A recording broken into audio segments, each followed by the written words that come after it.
बिस्मिल्लाहिर्रहमानिर्रहीम। नाज़रीन, आज हम एक बहुत अहम टॉपिक पे बात करने वाले हैं। जाइएगा ना, सुन के जाइएगा। 5-6 मिनट में आपको एक अच्छी वीडियो आज देखने को मिलेगी। आज हम बात करेंगे अनीमिया की एक किस्म, खून की कमी की एक किस्म है आयरन डेफिशिएंसी।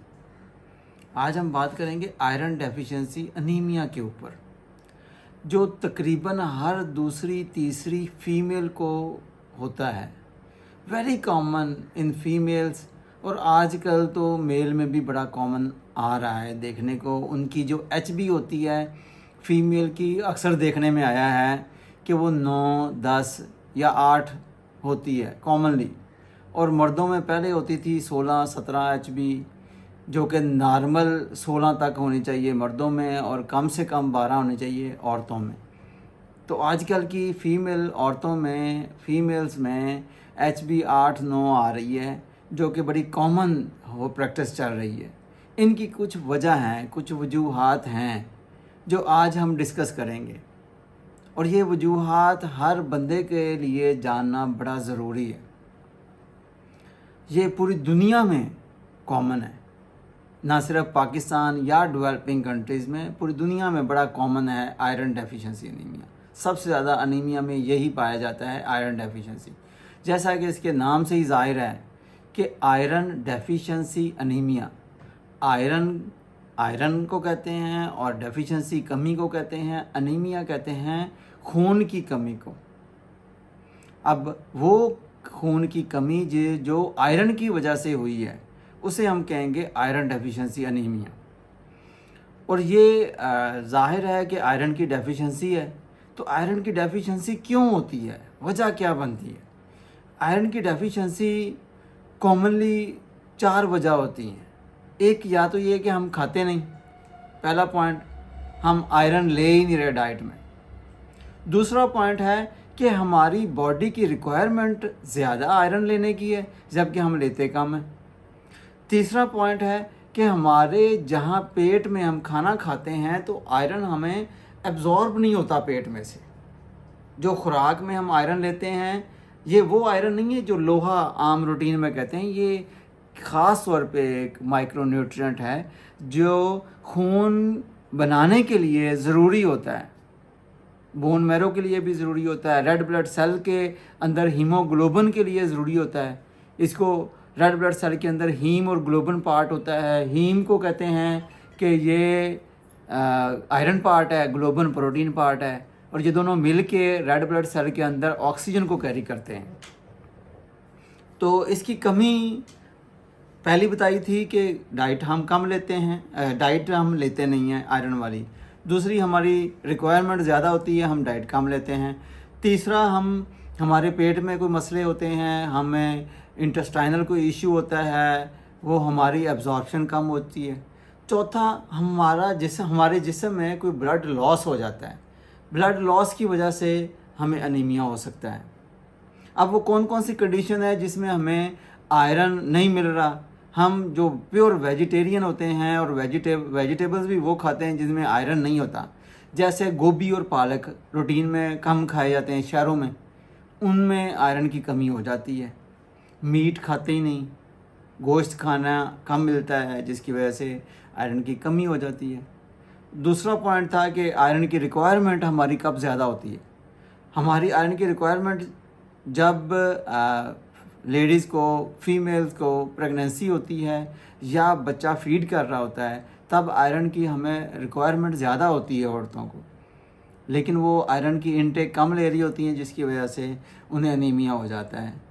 तीसरा पॉइंट था कि हमारे पेट में कोई मसला है जिसकी वजह से आयरन की एब्जॉर्प्शन नहीं हो रही। वो कौन सा मसला है? वो सीलिएक डिजीज़ होती है एक, जो absorption of iron and folic acid रोक देती है, कम कर देती है। या जो गैस्ट्रिक बाईपास सर्जरी हुई होती है, उनमें आयरन की एब्जॉर्प्शन कम होती है, वो उनको सप्लीमेंट लेने पड़ते हैं। या चौथा पॉइंट जो था कि क्रोनिक ब्लड लॉस हो गया है, ब्लड लॉस हो गया है किसी वजह से, जैसे गैस्ट्रो इंटेस्टाइनल ब्लीडिंग जो होती है, GIT ब्लीडिंग हो रही होती है, हिडन ब्लीडिंग होती है, पता नहीं चलता, उसके लिए स्टूल टेस्ट करवाना चाहिए। अगर किसी को पेट में दर्द है या पेट का कोई इशू उसको आ रहा है तो वो चेक कराना चाहिए। अल्सर्स हैं, हेमरॉइड्स हैं, या प्रोलॉन्ग ब्लीडिंग है, या हैवी मेंस्ट्रुअल ब्लीडिंग है, उसकी वजह से ये अनीमिया हो जाता है। हमें कब पता चलता है कि हमें अनीमिया हो गया है? ये एक सवाल पैदा होता है, हमें कब पता चलता है कि अनीमिया हो गया है? जब बॉडी जो है वो फटीग महसूस करे, थकावट, कमज़ोरी महसूस करे।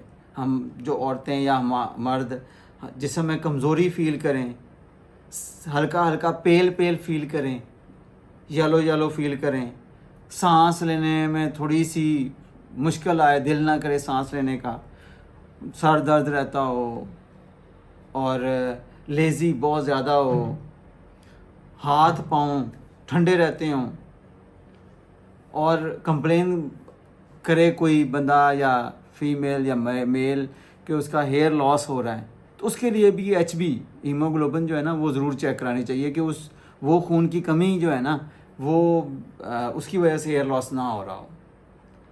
तो ये हम देख सकते हैं, किसी को भी कोई मसला हो हेडेक वगैरह का या जितनी बताई हैं चीज़ें, इनमें कोई इशू हो तो वो ज़रूर चेक करवाए अपनी HB। उससे पता चलता है कि हमारी HB कम है या ज़्यादा है या नॉर्मल है। तो HB कमी को ही हम अनीमिया कहते हैं। अब अनीमिया की कई सारी किस्में, लेकिन हम आज डिस्कस कर रहे हैं आयरन डेफिशिएंसी अनीमिया, तो उसी पे कंसंट्रेशन करूँगा कि आयरन की कमी की वजह से हीमोग्लोबिन नहीं बनती तो वो आयरन डेफिशिएंसी अनीमिया हो जाता है। और इसका जो है ट्रीटमेंट हमें लेना चाहिए, बर वक्त लेना चाहिए। जब पता चले कि HB कम है तो हमें डायग्नोज भी करवाना चाहिए कि ये किस वजह से कम है। आया ये आयरन डेफिशिएंसी है, थैलासीमिया है, या अनीमिया ऑफ क्रोनिक डिजीज़ है, या सिकल सेल अनीमिया। ये 4 बीमारियां होती हैं। रूटीन में डिफरेंशियल डायग्नोसिस बनता है आयरन डेफिशिएंसी के साथ, तो हमें ये डायग्नोज करवाना चाहिए। हीमोग्लोबिन करवानी चाहिए, फेराटिन करवाना चाहिए, और ट्रांसफेरिन सेचुरेशन करवानी चाहिए, वो जिसे टोटल आयरन बाइंडिंग कैपेसिटी कहते हैं, वो करवाना चाहिए। CBC करवानी चाहिए, और फिर इसे प्रॉपर डॉक्टर को चेक करवाना चाहिए और इसकी मेडिसिन लेनी चाहिए। अब मेडिसिन की बात करते हैं तो ट्रीटमेंट, ज़ाहिर बात है, आयरन की कमी है तो हमें आयरन सप्लीमेंट लेने चाहिए। और हमारी जो डाइट की कमी की वजह से आयरन की कमी हो रही है तो डाइट अच्छी प्रॉपर लेनी चाहिए। ग्रीन लीफी वेजिटेबल्स लेनी चाहिए, मीट लेना चाहिए, अंडे लेने चाहिए।